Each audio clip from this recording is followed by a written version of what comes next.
Hello everyone, Hyderabad থেকে আমরা ঘুরতে গিয়েছিলাম 1 ঘন্টা 1.5 ঘন্টা দূরে শামসাবাদের ওইদিকে দরগা আছে, একটা গ্রামের রাস্তা। তো আমরা এনজয় করতে গিয়েছিলাম, মেলা উপভোগ করতে গিয়েছিলাম।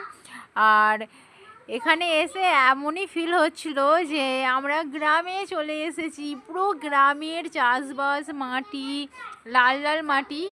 তো গ্রামের মাটি লাল লাল আর সবুজে ঘেরা, এত সুন্দর ফিল হচ্ছিল। আর হাওয়াটা পুরো গ্রামের এত সুন্দর, মনটা পুরো শান্তশিষ্ট, আর চারিদিকটা পুরো শান্তশিষ্ট।